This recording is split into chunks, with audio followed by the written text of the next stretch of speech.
Well, hello. It's time for another exciting episode of Pens in Use. This is the show where I talk about the fountain pens and inks I've been using throughout the week. And this time it's not live because I got it recorded ahead of time. So let's dive into it.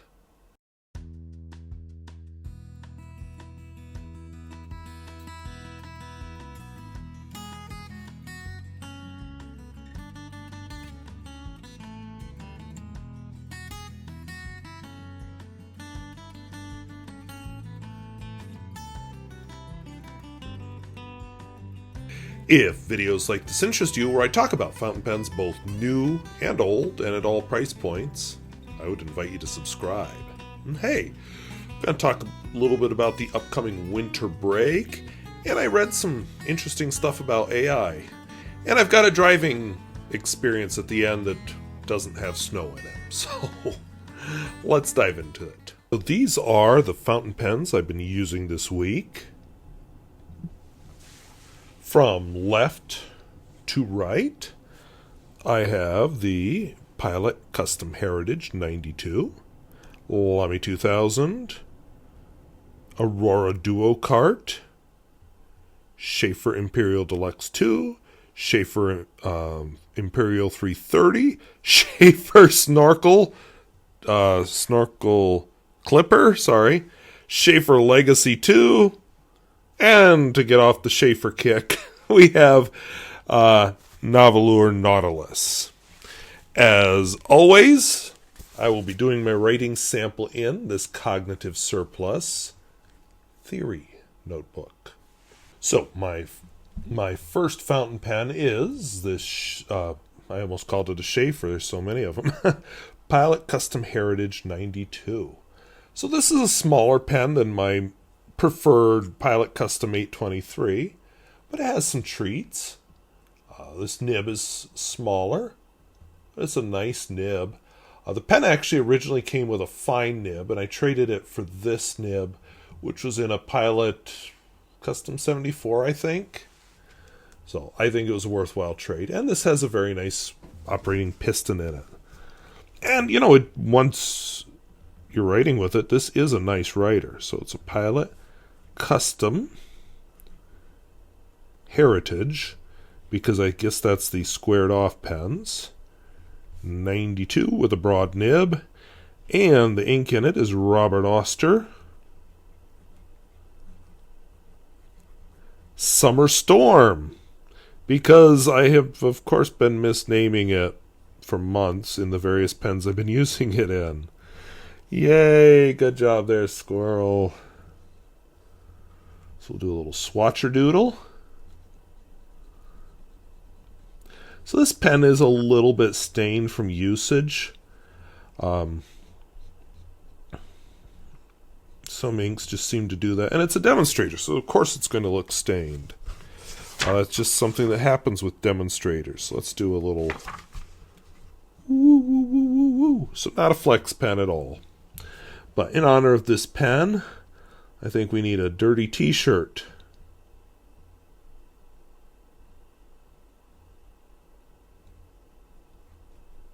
With some stains. Coffee stains or whatever. Pit stains if you're into that kind of thing. My next pen is the lovely Lamy 2000, who, with the winter break coming, is about to get a short break.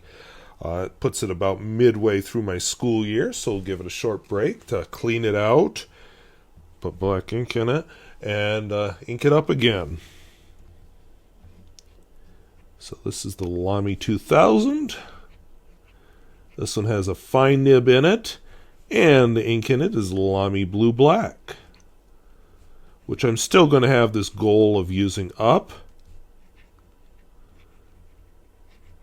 I'm just going to have to find another way, maybe another pen, maybe a Pilot Custom 823 that uses up a lot of ink.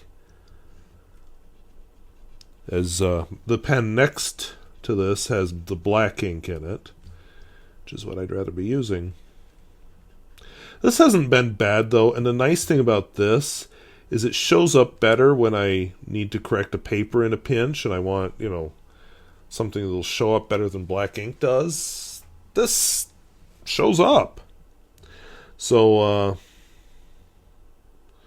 let's put the spotlight on it.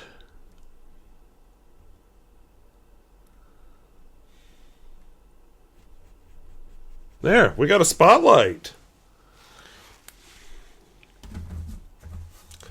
And then, speaking of black ink, the lovely Aurora DuoCart.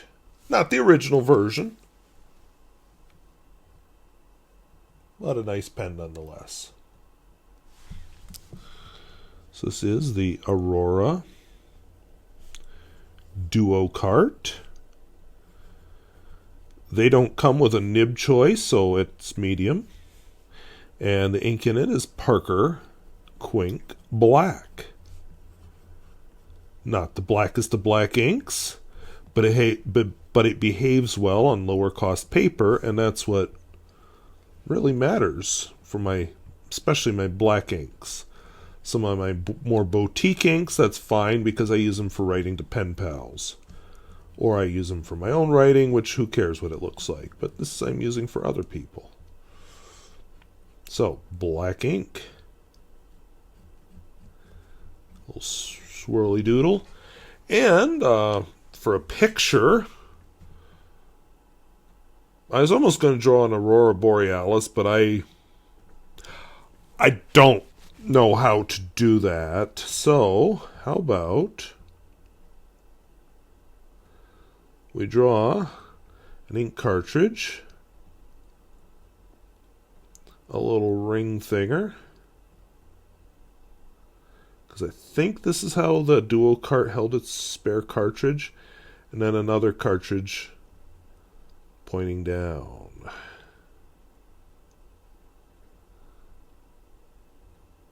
Well, I'm a terrible artist, but anyway, yeah, because then you could swap cartridges. When one ran out, you're not done, you just switch to the other one. Which could be handy if you're a student. And then we have the Sheaffer Imperial Deluxe 2, made in the USA, with a beautiful Triumph nib. A triumph of nib design. There she blows. So we have a Sheaffer Imperial Deluxe 2.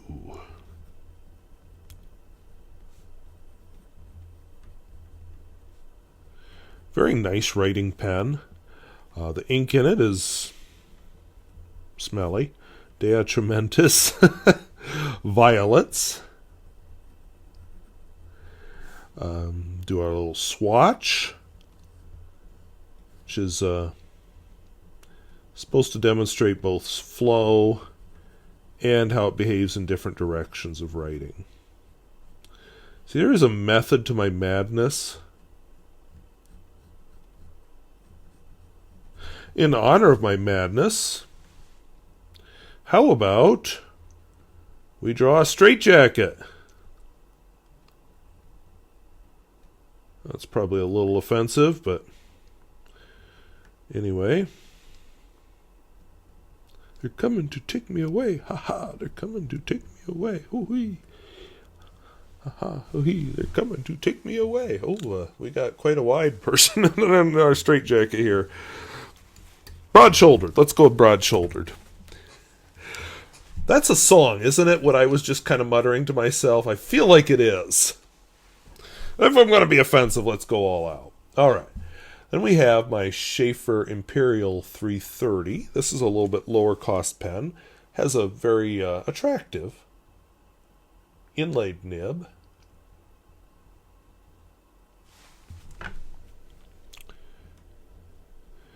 Also with a Atramentis ink. This one I think has a medium nib on it, if I remember right. The ink in it is Atramentis Red Roses.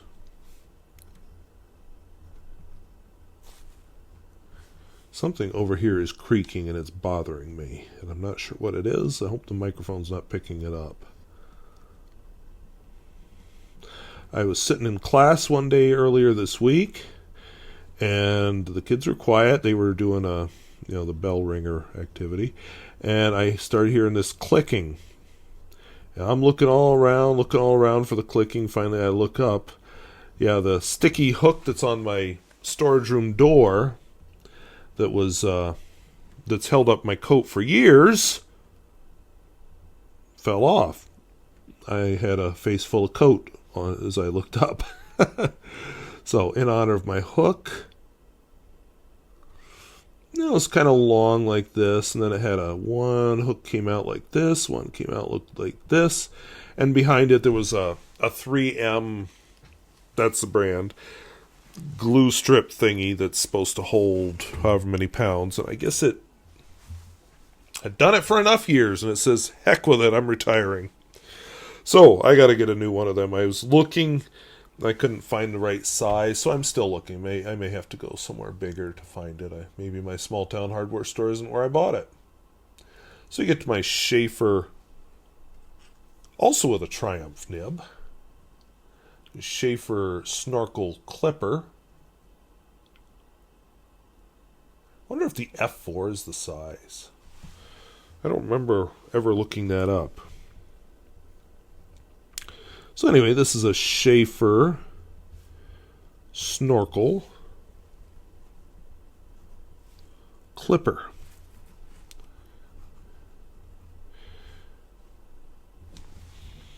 I am suddenly questioning something about this ink.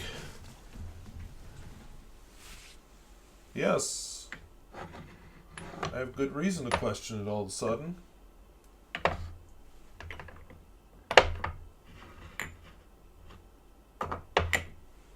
Oh, never mind.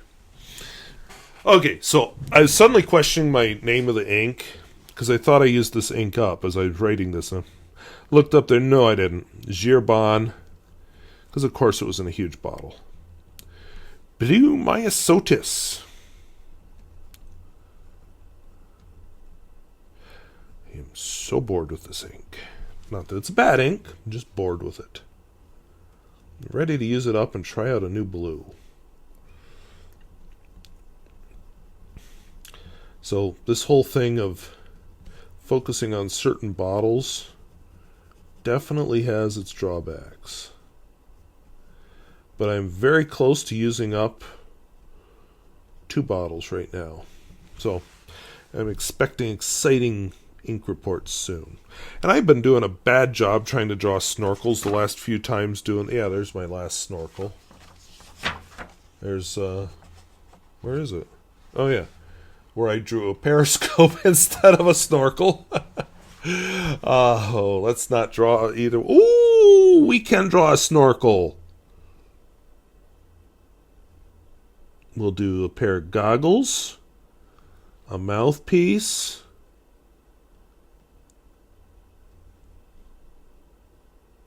and a snorkel going up. And where's the person wearing it? Okay, if you insist. Give them wet hair, eyes, nose, and we'll just leave them with indeterminate gender. Their hair's wet, it's hard to tell. I can say that without also being offensive, right? All right, then we get to my Sheaffer Legacy 2. Sheaffer. Oh, we want to skip there. Legacy 2. And this one has a medium nib in it. And the ink in it is Herbin, J. Herbin, Lee Dete. I think my skippage there is my fault, because this isn't a pen I particularly have ever had trouble with skipping.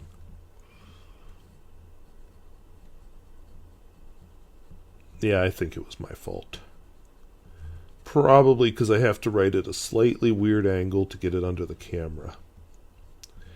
So this is a fun anniversary pen. It came with all kinds of little gewgaws and stuff when I got it.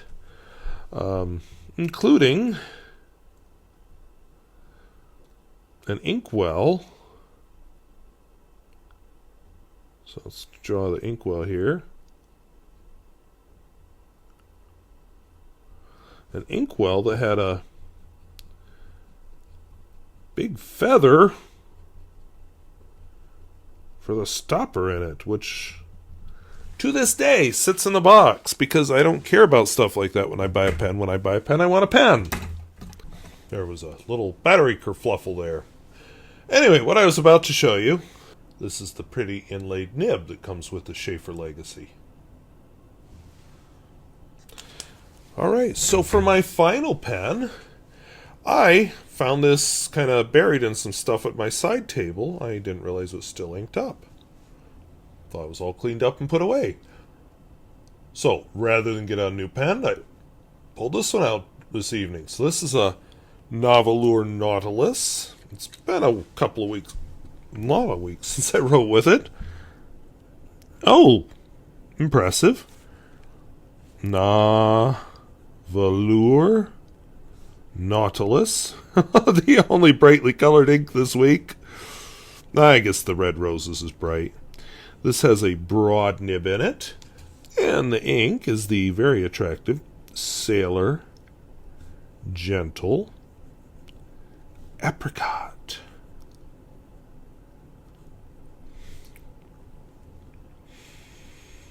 And draw us a nice picture. It is bright. I like that it has the shading. Maybe because it is so bright, it's not one of my favorites. But it's been growing on me as I've been desperately trying to use up the last bit of this ink. As far as a picture, I guess we need a camera. So we'll do kind of an old-fashioned sort of camera. So there's some control knobs with a bright flash on top.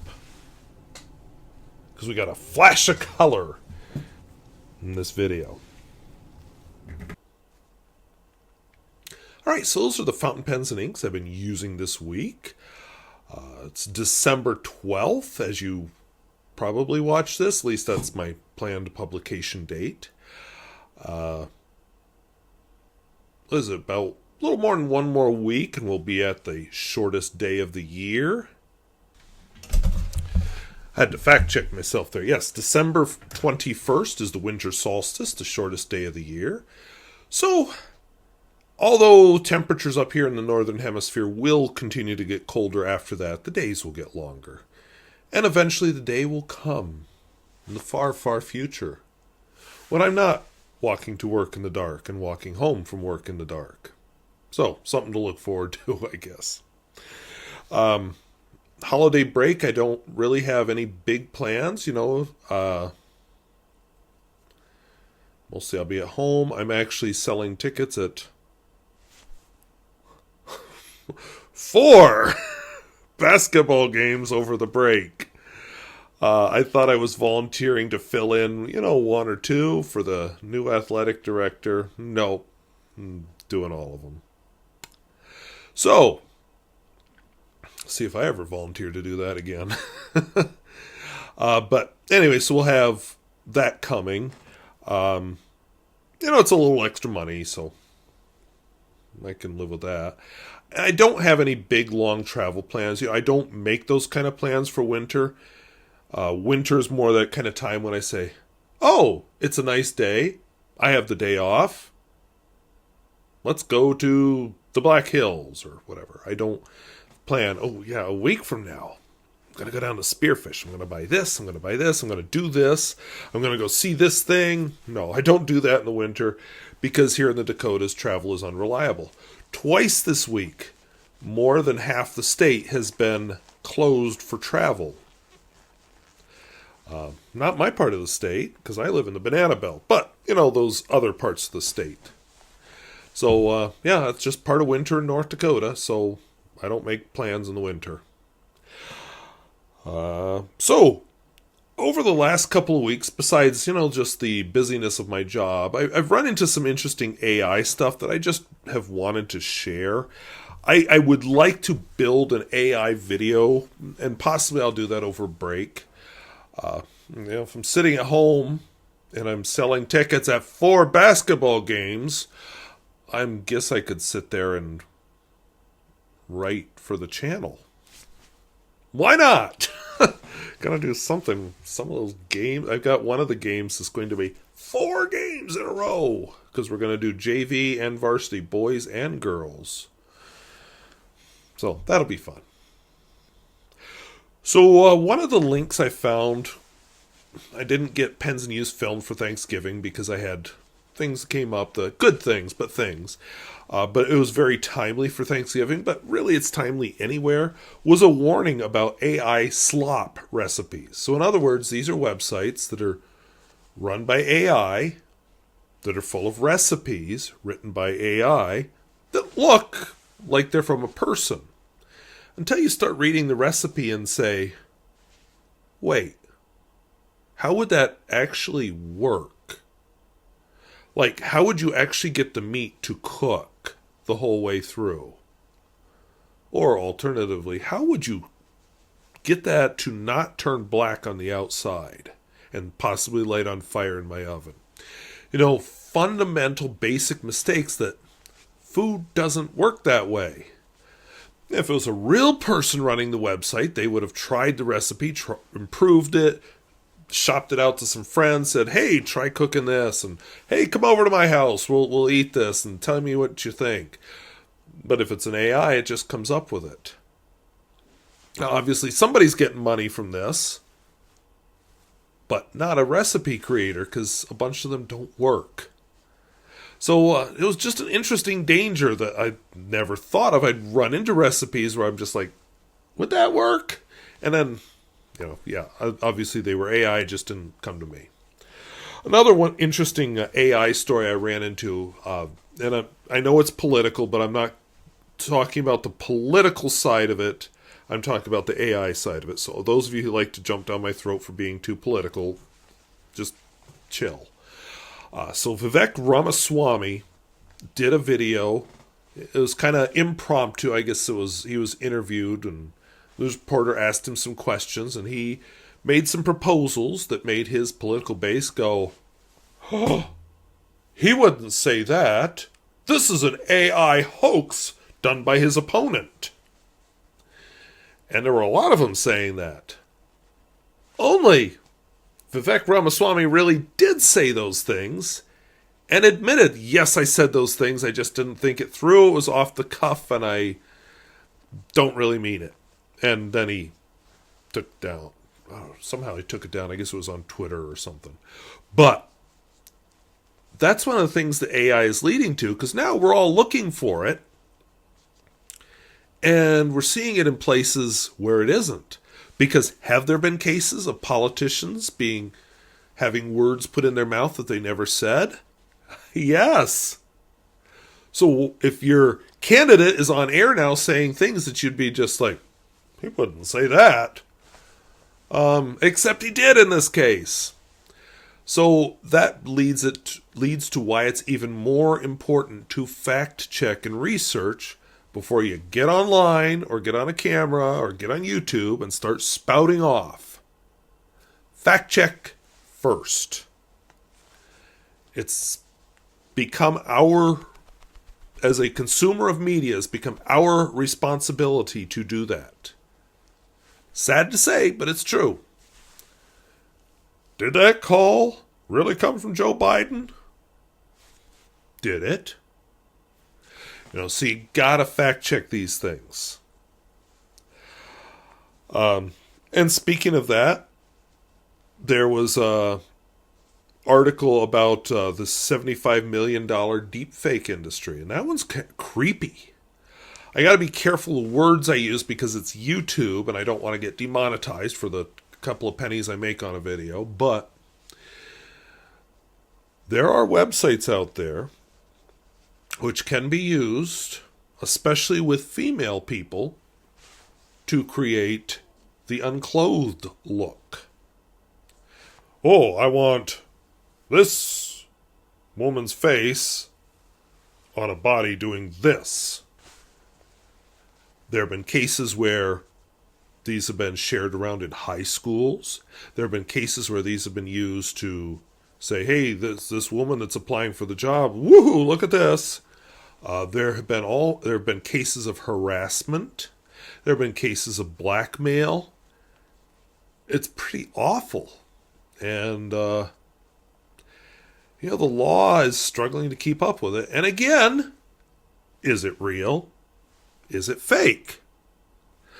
An article that I found since then, and I need to put in my links, was about a middle school teacher who did this with his students' faces. If that's not creepy.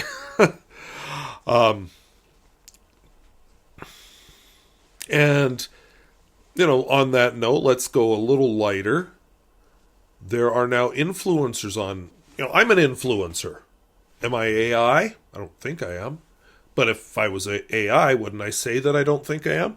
But there are influencers now, social media influencers, who are, wait for it, AI. And so there's a whole article about them. And these AI influencers have backstories. They've got personalities. They even make dumb decisions with their lives. I make dumb decisions sometimes. I think, from what I could see, at least from the article, they're all uniformly good looking and at a proper weight. But still,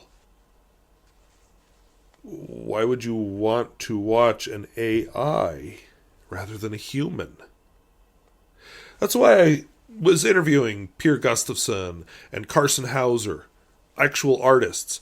And let's include Miss Marilyn Darling in there, because Miss Marilyn Darling's form of art is calligraphy.